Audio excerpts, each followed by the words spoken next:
Good evening and welcome to the Tempe City Council Work Study Session for March 5th, 2020. The first item on our agenda is a call to the audience for the issue review session items. Audience members do have up to 3 minutes to address the City Council. If you'd like to speak on an item, please fill out a speaker's card, which can be found in the back of the council chambers, and then I'll call your name when it is your turn to speak. Is there anyone in the audience? I don't have any cards. Okay. Seeing none, close that portion. And now look to our first item on our issue review session. Are we waiting for someone? Yes. Are we waiting for John? He's walking right now. Okay. Let's go ahead, and if it's okay with the council, can we go ahead to the age-friendly Tempe designation? Sure. Okay. We'll go ahead and do that. If Marianne Allison can come forward, thank you. So this item is the age-friendly Tempe designation.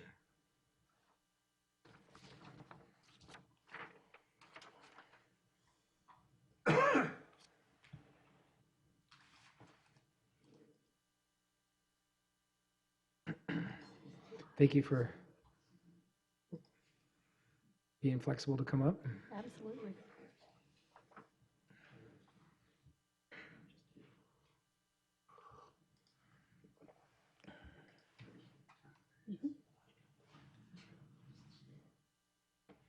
All right, well, good afternoon, Mayor and Council. I'm Marie Raymond. I'm a Human Services Manager with Education, Family, and Community Support. And with me this afternoon is Allie Burke, Human Services Supervisor. And we're here this afternoon to share the elements of the AARP age-friendly designation. We will be seeking council support to take the steps needed to work toward becoming age-friendly Tempe. So this initiative aligns with Performance Measure 3.30, which is to achieve the age-friendly community designation for livability from AARP. And when we look at this measure, we're specifically looking for positive improvements we can make for older adults, and we're acknowledging the intergenerational approach needed to better serve all community members. So the population of the United States is rapidly aging. By 2035, the number of adults older than 65 will be greater than the number of children under 18. So as our population ages and people stay healthy and active longer, our communities need to adapt. So well-designed, livable communities promote well-being and sustain economic growth, and they make happier, healthier residents of all ages. AARP's goal is to increase the number of communities that support healthy aging. So the network of age-friendly states and communities is the United States affiliate of the World Health Organization Global Network of Age-Friendly Cities and Communities. AARP's participation in the program advances efforts to help people live easily and comfortably in their homes and communities as they age. AARP facilitates enrollment in the network and guides participating communities through the implementation and assessment process. And throughout the process, we will encourage older adults to take an active role in the planning and to ensure that their voices are heard. So this network of age-friendly states and communities was launched in 2012, and at that time there were 17 communities enrolled. By September of 2019, the network reached the 400-member mark. And so on this map, the red dots indicate town, city, and county level members, and the blue pins identify state and territory level members. So if and when Tempe joins in 2020, it would signify that our elected leadership is committed to active work toward making Tempe a great place to live for people of all ages. When AARP surveyed the current network, many communities noted great impacts. So 85% of communities described successes such as raising awareness about livability issues, increasing collaborations within the community, and implementing educational and engagement programs. 60% of member communities achieved a change in public policy, most often by integrating an age-friendly lens into community planning. And 34% achieved private sector investments or actions, such as by local retailers and restaurants securing age-friendly business designations and commitments by builders to expand their use of age-friendly design standards. So each of these are indicators of moving toward a more livable community. And so now Allie's going to walk us through the elements of a livable community. So a livable community is safe and secure, has affordable and appropriate housing and transportation options, and offers supportive community features and services. Once in place, those resources enhance personal independence, allow residents to age in place, and foster their engagement in the community's civic, economic, and social life. So there are 8 domains of livability that have impact on the well-being of older adults. The domains framework helps prioritize a community's work to become more livable for older residents, as well as the community as a whole. The domains include the availability of outdoor spaces, buildings, and recreational facilities that are safe and accessible, safe and affordable modes of private and public transportation, a range of age-friendly housing options, and home modification programs for aging in place. Access to leisure and cultural activities, including opportunities for older adults to socialize and engage with their peers, as well as with younger people. Programs that foster respect and social inclusion that promote ethnic and cultural diversity, as well as a multi-generational interaction and dialogue. Paid work and volunteer activities for older residents, and opportunities to engage in the formulation of policies that are relevant to their lives. Access to communications technology and other resources so older residents can connect with their community, also with friends and with family. And access to home-based care services, health clinics, and community programs that promote wellness and active aging. So the good news is Tempe's already in action, and you're probably thinking that as we're talking. So this circle will continue to fill in with both internal and external partners who are already strategically in line with an age-friendly community. So working toward an age-friendly Tempe designation will accelerate our already successful programs through a collaborative discussion and a cyclical evaluation process. What we know is that we're all aging, and that people of all ages also benefit from the adoption of policies and programs that make neighborhoods walkable, feature transportation options that enable access to key services, provides opportunities to participate in our community activities, and supports housing that's affordable and also adaptable. So what would the program cycle look like?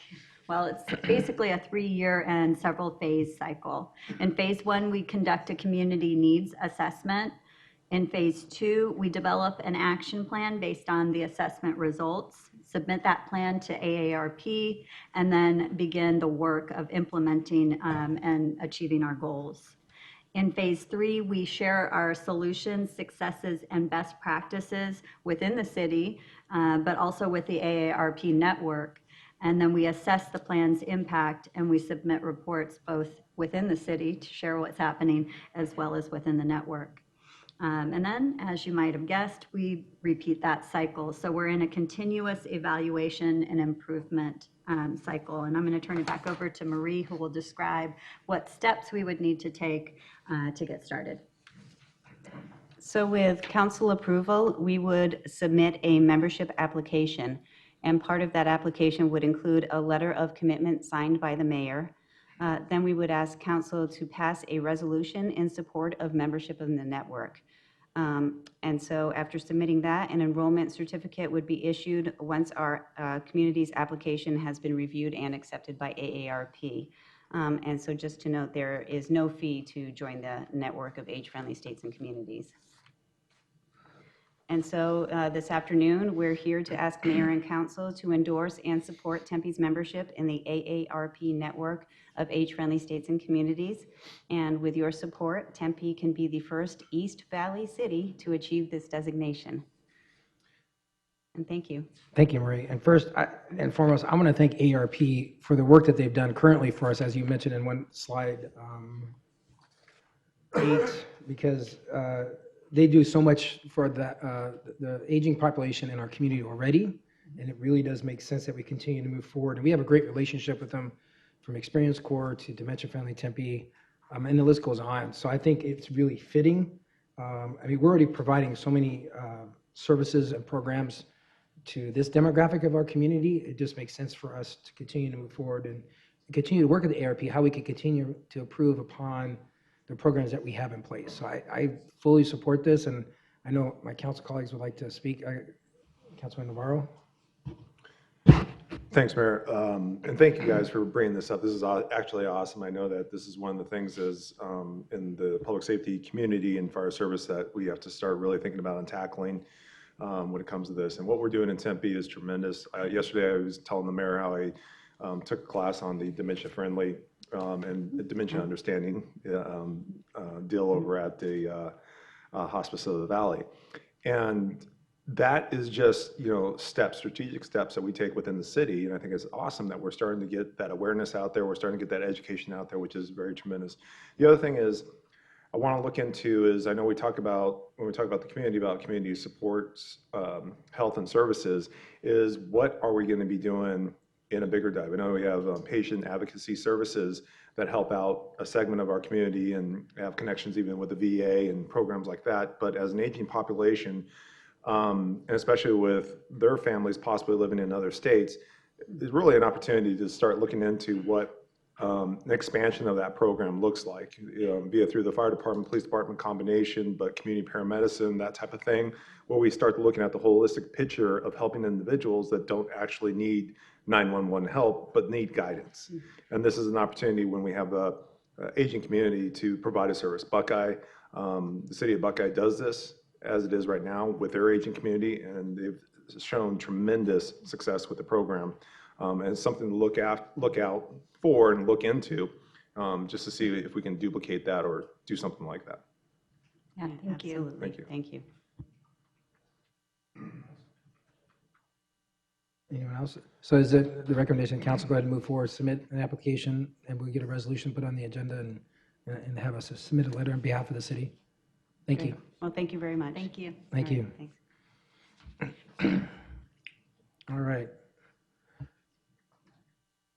Our next item is, we're going to go back to the first item on our agenda, which is the Rio Salado Foundation. If they could make their way down here, John and Michele. And we have an opportunity from the Rio Salado Foundation to present us something we've been working on for how many years? Actually, we're going to have you sit over here as the new and introduce ourselves. Yep.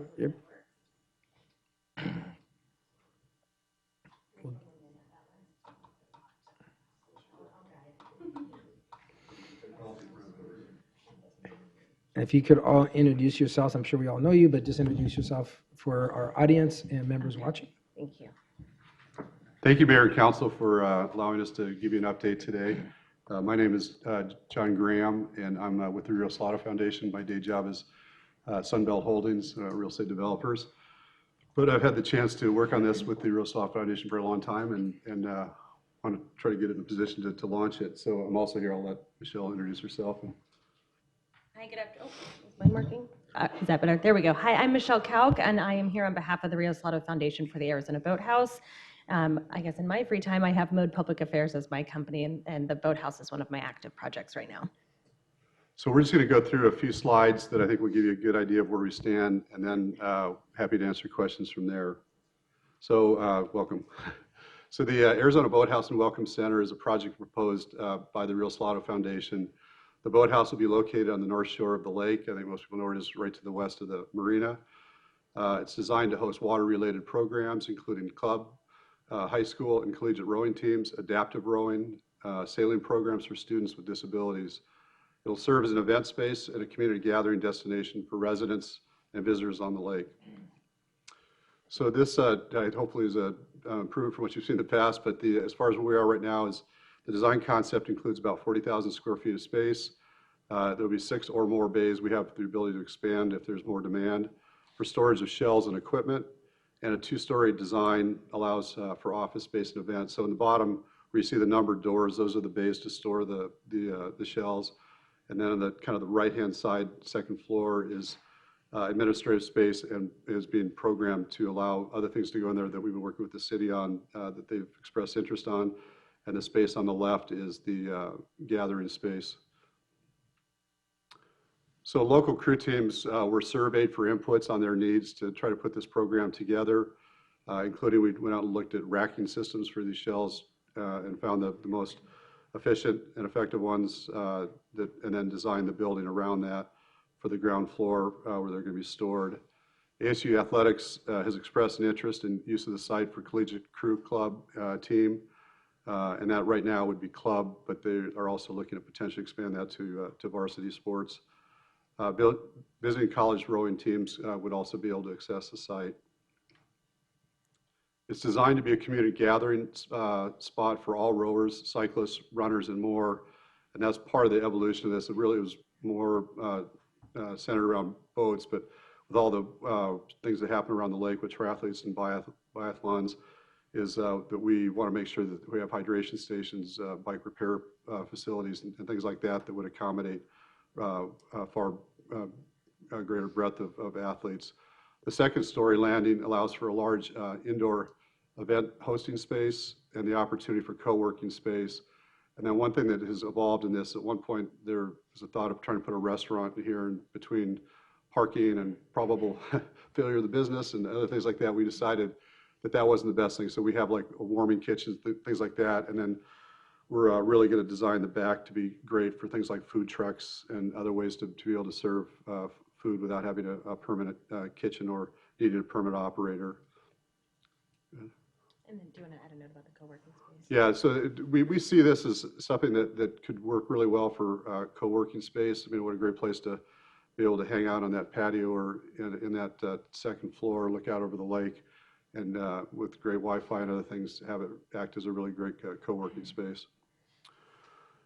It's meant to work as a welcome center for visitors to the lake, and the way I regularly describe this, I feel kind of like we built a golf course but forgot to build the clubhouse or the driving range.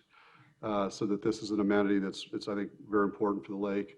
We've also worked with the city, looked at it as a possible site for Tempe 311 and lake-related services. It's also being reviewed for use as a unified command space for PD and fire. And the design also includes the ability to expand, again, if the demand is there in the future. So what's next? We're currently in the design phase with Tempe-based architecture design firm Davis. And what we're doing is we've committed to at least go through design development drawings where we can go out to a couple contractors to be able to get an accurate number as to what we think this would cost to build. And the two things: one, we'll know exactly how much money we need to raise, but we'll also know if we need to do some value engineering to make it happen. So that's, we think we'll be in that position to work with the contractors within the next 30 to 60 days. And then, I think you put this in here, we have a massive fundraising campaign underway. So we know this is at least $5 million, probably more than that. So we've right now have about $3 million either raised or committed. And we're putting in proposals almost by the week now for pretty good chunks of change for groups around town. So the goal, and this is ambitious, but we really want to try to do it, is to break ground by the end of this year. And obviously, we need to have the cash in hand to be able to do that. That's it. So I'd be happy to answer questions. And I think also just to say this, it's not on slides, but I know that many of you are aware that there's an effort in looking at potentially doing sand volleyball to the west of this site. And so that's not part of our specific project, but we are working with the city and ASU on programming that, so that there are some reasons that there might be some joint interaction between those. So those conversations are ongoing as we speak. Great, that's fantastic. And I want to thank you, John and Michele, for joining. John, we've been working on this along with the Rio Salado Foundation has been working on this for A long time.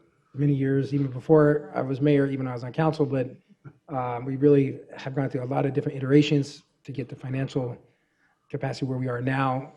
We're moving in the right direction. I think this is a fantastic idea for collaboration for events that happen with space on the lake. More importantly, it's a good collaboration between the Rio Salado Foundation, nonprofit, Arizona State, as well as the city. So I think it's something that's very unique, and Tempe is known for partnerships. The only thing I don't see is when we move forward, is there a way, Michelle, from the Rio Salado Foundation, can we make sure we get stakeholder input from some of the users on the north side of the lake?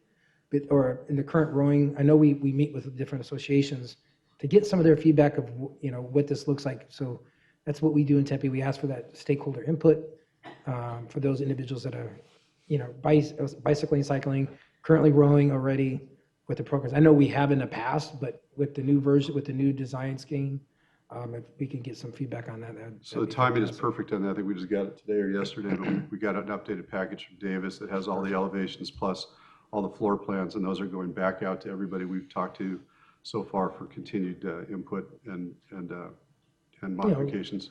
All the paddle boarders, you name it. Right. Great. Councilman Navarro? Thank you, Mayor. John Michele, this is great. It's outstanding. I love the project. It's fun looking and the design is great. I love the fact that, if I'm correct, it does have the ability to expand. By at least 2 bays, maybe 3, but yes, absolutely. So just the picture here you're looking at is you see a wall with some landscape in it. It easily goes that direction for at least 2 more bays. Right. No, it's exciting, and I love the fact of how you guys are getting this thing done in the partnership, especially with ASU and their athletics. And thank you for mentioning the sand volleyball courts, because if the opportunity exists where we can coordinate construction around the same time, that might be even a bigger savings. And what a great place to activate that north side of the lake, man. It's gonna be sharp. So I'm really excited about that and the coordination as we start working with ASU on that project with the sand volleyball courts. So thank you for saying You're that. welcome. Thank you. Anyone else have any comments? You're welcome. Thank you. Our pleasure. Thank you. Fun Thank you, project. Michelle. Thank you. Yeah. Takes time, right? Oh, yeah. All right, next item on our issue review is our Proposition 400 extension. If we could get Ms. Seiler going solo?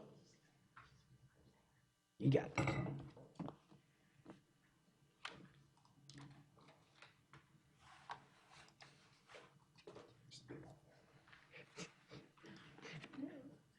Oh, by the way, I should mention, Councilmember Adams is joining us via telephone. Councilmember Adams, thank you. You bet. All right, thank you, Mayor and Council. Shelley Seiler, Deputy Engineering and Transportation Director, and I'm here this afternoon to give you an update on the work on Proposition 400 and the extension. So this Prop 400E really aligns with many of our strategic performance measures and strategies, and I'm not going to read them, but you can see all those on the screen. So I thought I'd give you a little background. Prop 300 was a half-cent sales tax that was passed in 1985.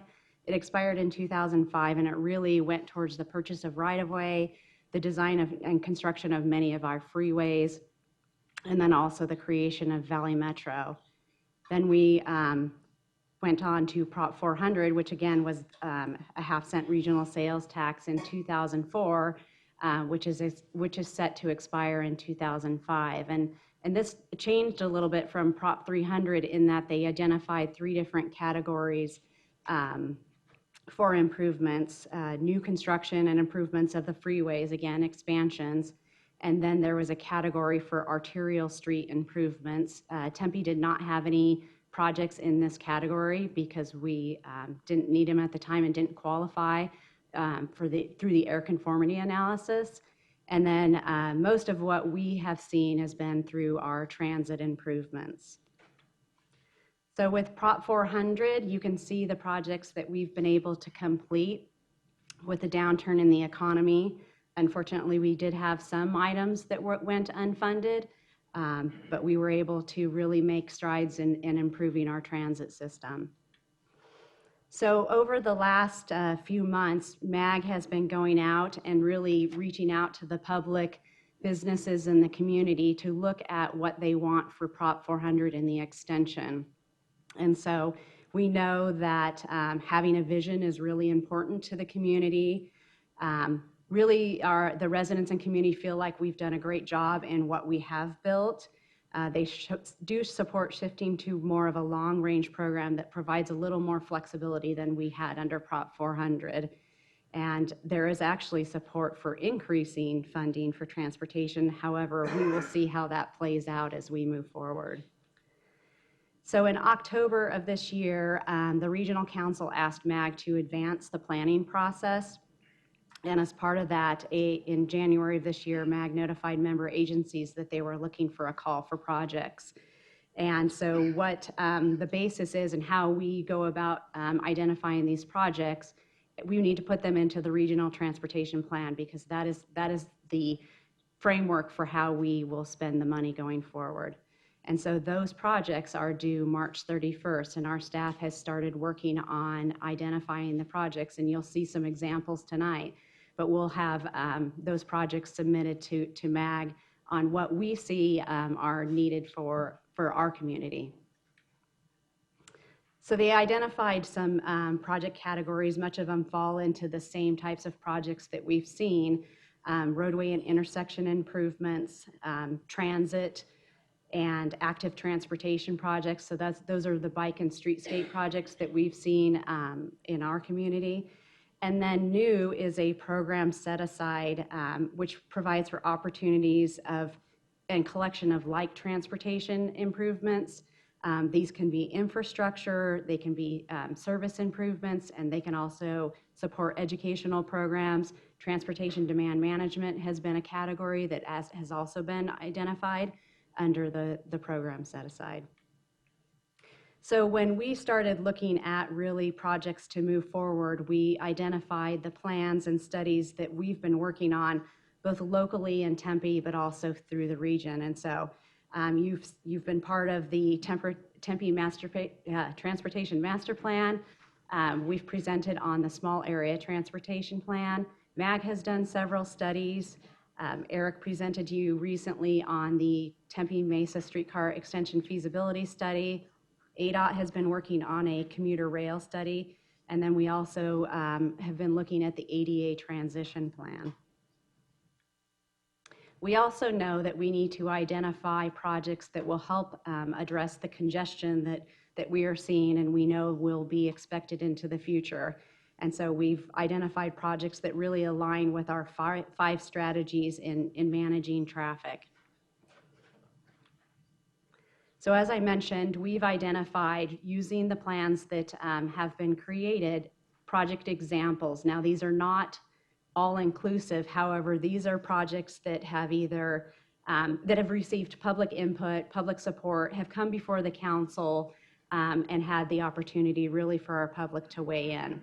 So the active transportation projects, again, are the streetscape bike projects. Many of these do fall within the master plan, and in the memo, we identified the pages where those are identified in case the council wants to go look at those more closely. For roadway and intersection projects, we've identified areas where we know with the freeway system in particular that we would like to make some changes. And I-10 and Baseline, we heard about the concerns and the congestion in that area. So that has been one that we've been working with MAG on and that we would love to advance through Prop 400.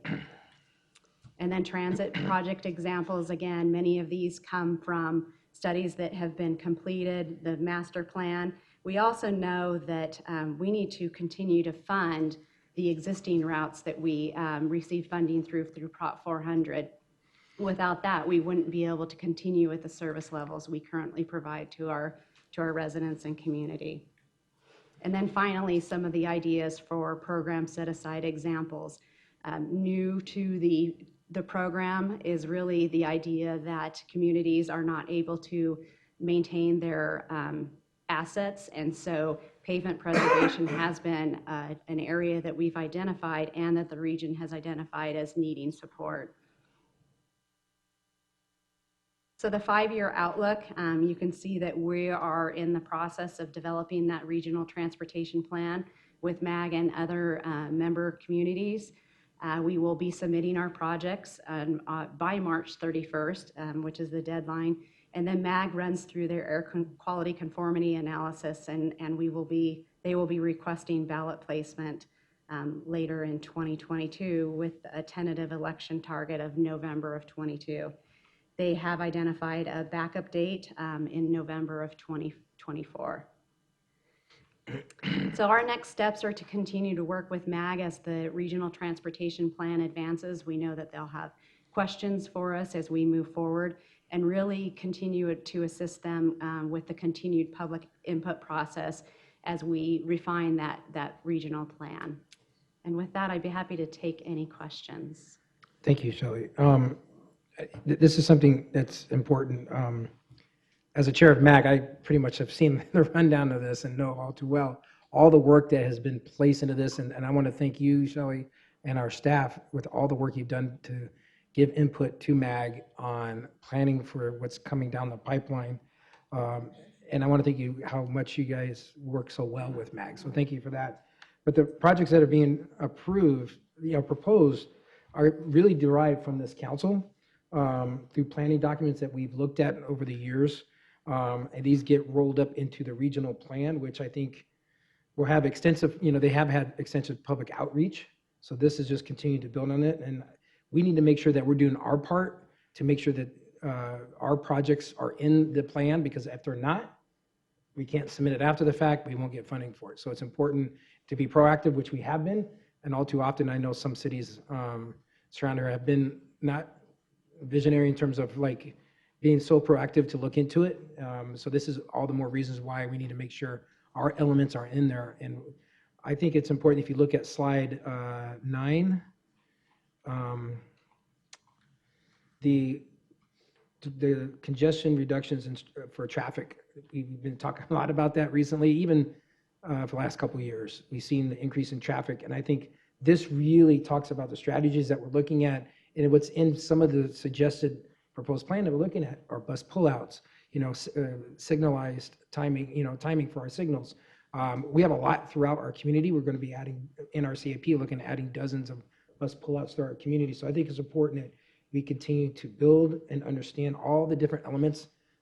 If you look at the strategies that we're looking at to reduce some of the congestion we have, and it's not taken lightly. So this is something we can expand on, and I think that what we have in place will help us get to that need. Councilman Navarro, and then Vice Mayor Kuby. Thanks, Mayor. Just one question. Does any of these categories, with this extension, do we include right-of-way improvements along with the transportation of streets and redesigning and all that stuff? Does right-of-way improvements get tied into this? Definitely. Under the active transportation projects, we're looking at corridors where we can make these right-of-way improvements. So yes, those would be similar to what we've done on University Drive, Hardy. So yes, those would be. Streetscape and trees. And yes. Thank you. Vice Mayor Kuby. While we're on slide 7 here, and you mentioned infrastructure investments, and I assume, this is just a cursory glance, but we're looking not just at gray infrastructure, but green infrastructure, and specifically low-impact development, LID. Definitely. Mm-hmm. And I know that our Climate Action Plan 1.0 and 2.0 has really calls for transformative investments and ideas related to transportation. So are we aligning, you mentioned a bunch of the documents and things we've worked on. Is the Climate Action Plan being used as a document to inform our approach to the next prop? We can definitely go back and look at that. We've got have a little bit of time and make sure that we are aligning with the Climate Action Plan as well, and identifying any projects that might come out of that and be submitted. Because fundamentally, I know, speaking with a number of council members and mayors from across the valley who see a similar need, but we don't often think of shade as a transportation investment. So I'm hoping that within the infrastructure investment, we're also thinking of shade, because we know it's not only 39% of our transit stops are shaded, and we also have to be concerned about the pathway that leads to the bus stop or the transit stop, because we want people to have a nice walking experience as they get to the bus stop. And I know, talking to other council members from across the valley, there's this hope that within Prop 500 we'll see possibly investment in shade for cities to meet their shade goals, because a number of cities, including Phoenix and of course Tempe, are doubling their shade canopies, they hope, by 2040. So is shade being discussed, and the planting of trees, is that being discussed as a part of this renewal? So as, like I said, as part of the active transportation projects, those are definitely opportunities. Our staff continues as part of our transit shelter design project to identify locations that we may not be able to put shelters, and so we can advance the shade. But we will continue those conversations with MAG and ask them how we can incorporate additional shade projects into the plan. Because I'm not sure, maybe Councilmember Ardonna Savage might know this if this has come up at Valley Metro, but how, we know we've quantified how many bus stops are in need of shade, be it green or be it constructed shade. So I wonder if other cities have talked about that and have done shade studies for their transit stops. Has that come up? Not that I know. I can ask. Because that seems like it would be a regional kind of need that we could address. Let's see, one else is, can you go to slide 8? Yeah, that was the cap plan, so that's very good. And I know March 31st is the deadline. I was a little startled to hear that. And I know we've had lots of public engagement on individual projects. I mean, thorough, rigorous public engagement. But I wonder whether our Transportation Commission has been able to weigh in and what our approach will be to Prop 500. They will be hearing it next Tuesday, so we will And- be receiving their input. And it was a short timeline. We've identified projects really over the last year, and when we received the call in January, staff immediately started working on filling out the necessary forms to submit those projects. They gave you a short time frame there. Yes. Well, thank you so much. Thanks, Shelley, for all you do. Anybody else? Councilmember Adams, you good? Mr. Mayor. I'm good. I think it's excellent work. Thank you. Mr. Thanks, Shelley, for your presentation. Mr. Chin? Just to add, in terms of our staff involvement, the MAG Management Committee that I sit on has formed a subgroup, a Regional Transportation Plan Working Group that we meet once every other month. We just had a meeting yesterday, so Tempe is represented in that capacity as well in terms of working with MAG and their consultant, AECOM, to put together their transportation plan, which will form the basis of the list of projects that are intended for the Prop 400 extension. So Tempe is represented in that capacity as well. That's great. Thank you, Shelley. All right. Moving on to the next item is our board and commissions. Engagement, recognition, and what we've done and where we're heading. Ms. Higgins and Elizabeth and Tim.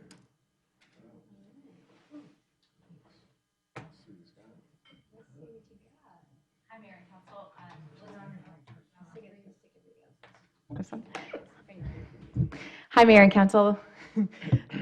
Elizabeth Higgins, Chief of Staff to the Mayor and Council, and we have Tim Gomez, Council Aide here.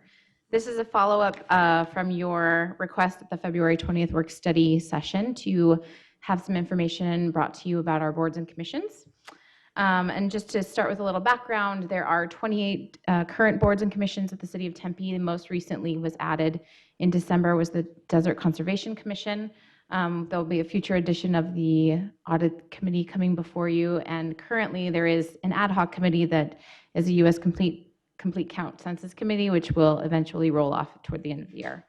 A lot of these newest commissions have specialized requirements, minimum qualifications that the council has put into place.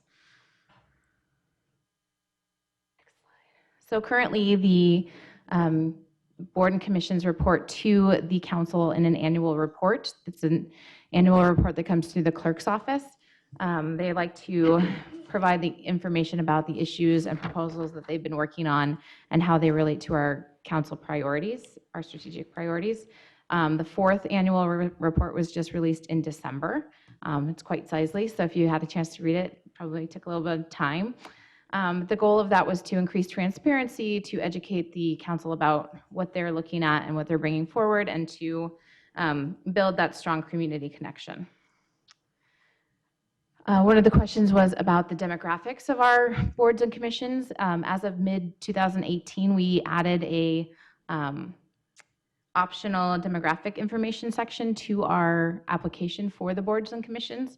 So we ask if they would like to provide, the applicant can provide information about their race and ethnicity, gender, disability, whether they have one or care for someone with a disability, and their age range. So since we've started asking folks about that information, we've had 71 applications come through. We are seeing about a 50-50 split between male and female, 49% female, 46% male, 4% not answering the questions. The ethnic demographics are also pretty close to our city demographics according to the census numbers. There are a few that are off. There are 3% Asian American, 6% African American, 3% Native American, 75% Caucasian, and 8% Hispanic. Right now we have about 8% Asian American, 6.5% African American, so that's pretty comparable, 3% Native American, 68% Caucasian, and 22% Hispanic, which there is some overlap with how a person identifies as if it's Caucasian or Caucasian non-Hispanic, so that's why the numbers don't exactly match up. The age ranges also are pretty wide-ranging, 20 to 40 years old. There's 28% of our applicants of those 71s were 20 to 40. 41 to 50, there's 23% of those applications came in. 51 to 60 is 20%, and then 61 and older is 30%. According to our census data, about 10% of our population is 65 and older, so we are seeing a little bit of a trend toward an older population applying for our boards and commissions. It's not exactly apples to apples comparison, but when you think about maybe the time constraints a person has in that age range, they might be willing to volunteer more of their time. To get on to the recommendations that we're bringing forward to you, in 2014 was the last time we had an annual board and commission recognition event. We are looking to bring that back on a Saturday in April. The slide actually says the Tempe Library Community Complex. We're actually looking at Diablo Stadium on Saturday, April 18th to have some sort of event where we would invite all of our current sitting board and commission members and the people that have rolled off since the last event since 2014.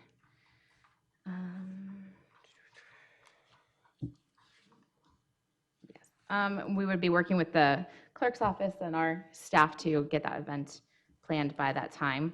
The second recommendation is to purchase name tags for our board and commission members. We've heard that some of the folks would like to have a name tag with their specific name and their specific board and commission so that they can be recognized as for their service and what they're doing for our community.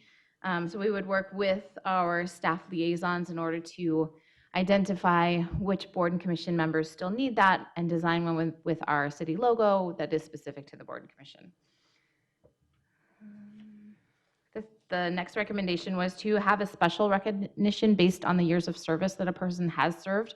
The way we looked at some of our applications and the terms, and so we came up with a 5-year. If you had served for 5 years or more, then we would give you a special recognition with a certificate and a lapel pin commemorating you for your service to the city of Tempe. So that would be presented at the annual recognition event. So those are the 3 main sort of recommendations regarding name tags and special recognitions in the annual event. I don't know if there's any suggestions from the council about any of those things, any comments or? I think that's great. I agree with those recommendations as well. I agree. Councilor Navarro? Yeah, my question's for Tim. Tim, what's your purpose sitting up there? But I have a question for Tim too. We were wondering, how tall are you? And what kind of car do you drive? I drive an electric car because I care about the environment. And my purpose is moral support for Elizabeth. Excellent job. Thank you. Tim is also going to be taking up a lot of the planning for the event because he's a wonderful event planner. Yes. Okay. And he's here to Mr. take Mayor? notes. Yes, Councilmember Adams? Yes, I'm very happy about us putting together an event to recognize our commissioners. So I'm 100% in support of it and looking forward to seeing all the commissioners in one place also. Thank you. Vice Mayor Cuvey. Thanks for doing all this work, and since I'm the one that brought it up, I do have a number of questions, and what's compelled me to ask for this review is just looking through the annual reports and noticing that, and counting that 65% of our boards and commissioners were male, and 35%, or identifying as male, 35% women, and it just seemed like an imbalance. And looking at the names, you want to look at race and ethnicity. You can't really do that. So it was important to me that we want boards and commissions that represent our city, that look like our city. So that was the main motivation bringing it forward. I wonder with the demographic questions, and I'm glad we're asking them, and it's always optional, of course, but whether we should follow some of the census designations. For instance, if we're looking at age groups, why not use the census age groups that are used, not so much when they're asking the information on the census, but when they report it back to cities, they report it back in certain age categories. So we should align with that, and it would be easier to check to see if we are matching the census of our, I mean, it's something that's capturable. We can use data to actually determine whether we're representing our city close or far. That's an obvious thing. And I think we should, ethnicity and race, as they're kept separate in the census, should be kept separate as well, because we have Hispanic. You can be Hispanic, identify with your ethnicity as Hispanic, but you might list yourself as Native American. You can be Native American and Hispanic. So that's an important, I think, to align with the census. And then the disability question, I thought we need to have a little more information. We want to find out, number one, do you have a disability that you want to identify? And number two, what is that disability, if you want to identify that? And then we need to ask if they need accommodations. And I don't think we have to list all the types of accommodations like Braille or whatever it is, but if they need one, they should be provided at city assistance, and we should have them have a qualitative block where they can list what their disability is and what they might need as an accommodation. And I want to thank Sarah Cater out in the community who helped me to think about this more deeply. And also with the disabilities, we want to know where is the meeting going to be held? Is it going to be accessible? I think that's probably an answer. We could say yes, affirmatively, it will be in an accessible location. And so that's for the disability. And then the tags, thank you very much. I know there's been a lot of questions asked about that, and I know especially our Neighborhood Advisory Commission, they represent various neighborhoods, and they would like, when attending meetings, to be able to identify that so people can walk up to them and say, oh, you're 85281, I want to ask you something. So I'm glad we're doing that. I know some staff or some departments have them paid for already, and other staff, they don't have the funds, so I assume that we would find a way so they wouldn't have to be encumbered by their, and we would be able to help provide those tags. The other thing is about the annual reports. I know we get the annual reports, and I read through them, and it took quite a while. It was worthwhile, but I'm wondering if it's the most timely way to receive information. I mean, I know we've asked for that a few years ago, and it's a lot of work we create for staff and create for the boards, and I'm not sure if it's serving the purpose that when we originally talked about it. I mean, we want the roles of commissioners to be more clearly defined, and we want them to feel like they're of value to the city. And the times when they're of most value, I find, is when we have an issue before the council that involves the Transportation Commission or Neighborhood Advisory Commission. But because of the minutes, the way things are reported, sometimes there's a lag, and we don't necessarily find out what the commission is thinking unless you call a commissioner and find out what the discussion was. So I'm wondering if we could maybe have a discussion about that today, do we need to have a full bore annual report, or maybe just something a little simpler, but look at a way that we can interact with our boards and commissions in a more substantive way. And doing an evaluation, I think, is a great idea, because I think there are a number of people out there who are dissatisfied with the role they're playing on the board. They want to contribute, but they feel like their advice or their suggestions are just going into the ether, and they don't have that ability to really give advice to the council. The last thing is, it's about choosing the board members. And I know that, of course, the mayor makes the selection and the council approves. But sometimes we have members that have technical or specific professional experience requirements. I think we leave it up to Carla to go through and, sorry Carla, I know how busy you are, but for you to go through and determine whether that person is qualified for that specific slot that we have allotted. And so with mad respect to you, Carla, I'm wondering if we shouldn't have staff in those specific areas evaluate the qualifications of some of the more technically required commissioners, and perhaps even go to the commission, because the commission often knows what they need in a given commission. They know what's missing. But I'm wondering if we could relieve the clerk of having to qualify people for those specific technically required spots, and have staff and the commission themselves be involved. Because we know our staff and the commissioners, they are the subject matter experts here, and they would best be able to evaluate who might be most qualified. If there's a competitive commission application, they'd be able to see who's best qualified for that specific role. If I can, I'm going to ask, There's a lot out there. I'm going to ask Carla to respond, but I'm pretty sure it's not just the clerk that recommends. We actually have special liaison within the state organizations that really looks at the qualifications of potential board members for our commissions. Yeah, and it's actually Kara that pulls the brunt of the hard work, but she does consult with all the staff liaisons as well. And she's been doing this for a few years and is pretty good at it, but we're very open to streamlining and improving the process in any way council feels is appropriate. And is the commission consulted as well? Or do they somehow, turn over, like, should they be? I'm asking that. I don't know if it should be, but should the No, commission it's themselves? for the council. Right. They could give recommendations, though. And that's We're one of the always areas of, pardon? We're always open. Yeah. Well, to follow up on that, Mayor and Council, we do ask the staff liaisons for recommendations often, so they do get to see all of the applications that are on file for any board or commission, and then they look at that. I'm not sure if they talk to the chair or to the vice chair when bringing those recommendations forward, but they do give us recommendations on the folks that they would like to see, and then those are often shared with the folks that, this is more of a recent practice that we've been really trying to loop them in. So when the mayor asks one or two of you to give the recommendation as well, we try to share that as well too. And often Kara will note in the application and in the notebook if they've been recommended by staff. Okay, that's fair. That's good to know.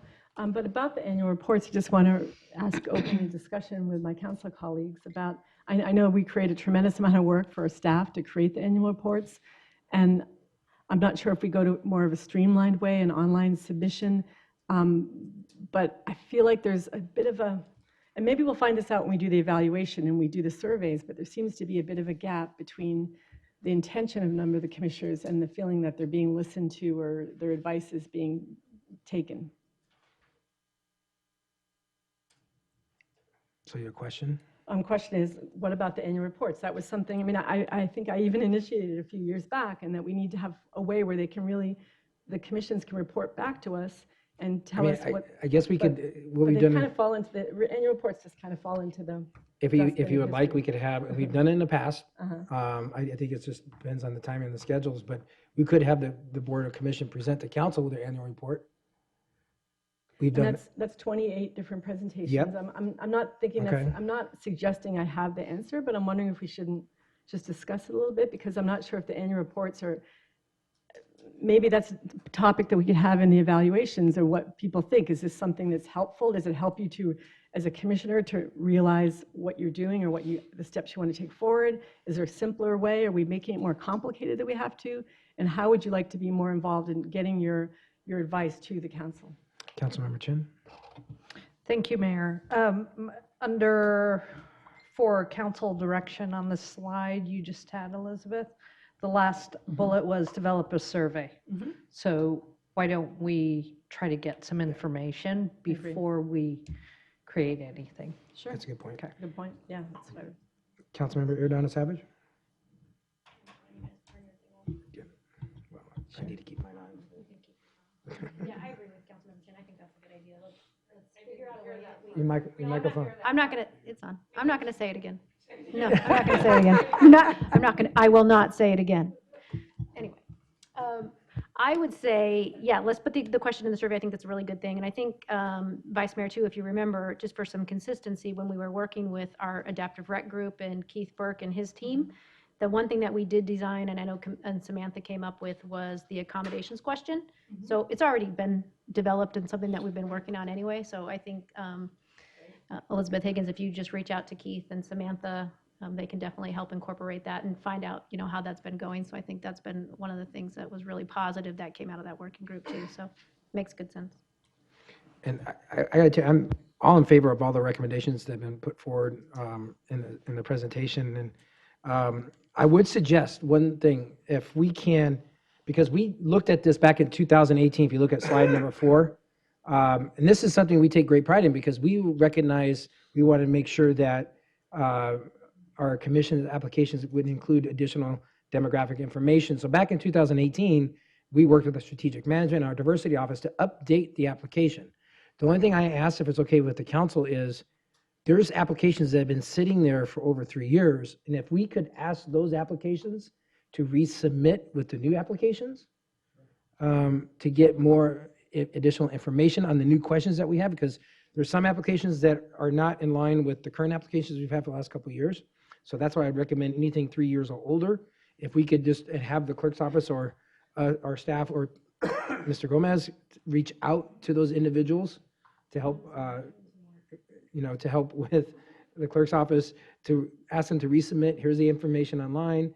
This is what we're looking for. And then also for the existing commissions, we fill out the survey that we're recommending. Is that okay? Absolutely. Okay, great. Follow Yes? And do we have council consensus, though, for the demographics to look at, just to match the census, the way the census reports? Because I think it would be more useful that way. Are we not doing that? Well, the ages don't match. When you look at the age groups, they're very different from what how the census reports age groups. Councilman Navarro? What impact would that matching the census and this, how does that impact? So when Elizabeth reported back what the demographics were of those that have applied, there was some confusion too with we have 8% Hispanic citizens, residents applying, but there are 22% of the population, but Hispanic is not a race, it's ethnicity. So there's confusion there. We can more clearly define it like they do in the census. In the case of ages, I think our age groups are pretty big, and the census divides it up more, so we can actually see what age groups are applying. We may find that people that are age 25 to 40 are less likely to apply. Maybe it's because they don't have childcare. Maybe that's something we want to offer, childcare to commissioners that want to serve but just can't because they're busy with their kids. We might find things out from being able to understand the demographics of those who apply and those who are serving. I'm very open to change, and maybe on the survey, we ask some of those questions, and once we get the survey back, we can look at that, dive deeper, and it may look at additional options for us, and because we're always open for change. So I think when we do the initial survey, if we have a question under, and I don't know what the survey is going to say, but if we could look at some of the questions that the vice mayor asked and the different grades, if you want to apply, what are some of the reasons why you cannot apply or so forth? And then once we get that information back from the survey, I think we can come back to the council, digest it a little bit further to make even more changes, if need be, to the changes that we've already made. Some like in gender, for example, the HRC, we get the scorecard every year and we scored 100%, but they have recommended ways to ask questions about gender in job applications, and maybe we look at that because the way we ask that question has been evolving over the years, and we want to be respectful of people and how they identify. Okay.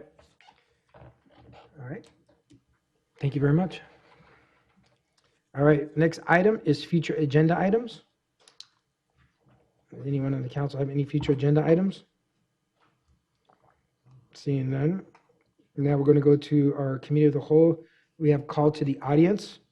We do not have any items under committee of the whole items ready for council direction or update, and we don't have any new items at this time. I will look to my council colleagues. Do you have any updates on anything needed on the items in progress? Sure, I do. Vice Mayor? I do. First of all, Animal Welfare Working Group, and thanks so much to Councilmember Keating, who is an amazing animal lover, and Councilmember Adams. Just want to report that our feral cat program, pilot program, is well underway. We're working with 4 participating neighborhoods, and there's many neighborhoods that are very jealous of those neighborhoods. And Kristen Gwynn, who's our aide, has been traversing those neighborhoods, giving presentations on proper cat colony management, and they've been very well attended, and there are databases being created across the city that citizens are putting together to kind of understand their cat population and eventually to feed the populations all at the same time so we can trap, neuter, and release the populations by bringing in mobile vans and services. So thank you, Kristen, for all your work there. And we hope that with this program being so popular, that in the next 90-day update, we'll be able to come back with a big overview, deeper overview, and recommendations moving forward. Probably to expand the program, I would think, but we're excited about the results so far. And then the next one, and this involves you too, Mr. Mayor, is about Tempe Pride. And Councilmember Adams also serves on that committee. And the working group is going to be closing tonight, so hooray, we're closing a working group. But we want to give an update on the final recommendations. So we've secured a date for the first ever Tempe Pride event. It'll be next year on the weekend of March 6th and 7th, a year away. It'll be produced by Phoenix Pride organization and in cooperation with our arts and culture staff. So thank you so much to Ralph Remington, Deputy Director of Arts and Culture, who's been so supportive and so creative in his approach to this issue. And we're calling this a March to Pride event. So it'll fit in with the Phoenix Pride's annual Pride Royalty Pageant, which occurs on that Sunday of our event at TCA. So the event will take place all around TCA and will feature a variety of arts and culture programming. And we think that the expenses for the event are going to be covered by existing programming budget and that we won't need further appropriations, we hope. But should that change, we will definitely bring that back to council. So at this point, we have given a lot of input on the different types of programming that could be of interest. We talked about having a dining experience all along the pedestrian bridge and set up I don't know if it's an 1/8 of a mile long dining table, but we're looking at ideas like that. And but we're now placing the event in the very capable hands of our Phoenix Pride and Tempe staff. So with that, we're ready to close the working group. Well said. And I should get a cookie for that. Well said. If you close the working group, you get a cookie. Mayor, I object to Councilmember closing Keating. the working group. I object. All right. Anyone else have any updates? Any other? Mr. Mayor, Yes, Councilmember Adams. yes, just as far as the county island annexation, that's the county island north of the 202. We have had meetings with the county regarding it, and we also have internal meetings going on with police and fire, engineering, water, human services, a number of other departments in fact, community development that will provide a lot of expertise as we move forward. So I need to request a 90-day extension on that, and we'll be having some more meetings coming up that we'll be giving an update at the next 90 days. So we are making great progress and getting a lot of people at the table to make these decisions. Thank you. Okay, sounds good. Anybody else? Seeing none, move on to mayor's announcements and city manager announcements. City Manager Ching, do you have any announcements? I do have one, Mr. Mayor, members of council. This is something that's been, we were aware of at a lower level for a while, but we are able to now officially announce that we were notified today that we have achieved the coveted ISO Class 1 status for fire rating insurance purposes. Out of the 46,000 cities that are rated, only 348 in the entire United States actually get that rating. Being an ISO 2 city is certainly nothing to be ashamed of. It was a good rating, but this puts us among the elite of cities in terms of the type of fire department that we have serving our residents, and the ability to claim ISO Class 1 is a massive testament to the individuals who work in the fire medical rescue department. And I wanted to extend my congratulations to them for the work that they've done to get us to that very coveted status. When you live in Tempe, your insurance rates will go down. Good job. Good job, Chief. Thank you so much. There will be more formal presentations to come. They're going to come out, et cetera, but this was news that was far too good to sit on for much longer. So I wanted to make sure that everyone knew. The only announcement that I have is tomorrow night is our kickoff for our Hayden Ferry Days. We have a Hayden Ferry dinner with a legend. So this is something that's going to happen. Please look at our city website for additional information. And on Saturday, March 7th, we also have our annual Tempe Cares through Tempe Leadership kickoff. It will be at 7 a.m. At the equestrian the police department over at Kiwanis Park at the Equestrian Range. We're going to be cleaning up that area for Tempe Cares. And with that, our next meeting is March 19th, 2020. And if you have not voted, please vote and vote at our city library, or actually the Pyle Center right next to the library, as well as the City Hall. With that, we are adjourned.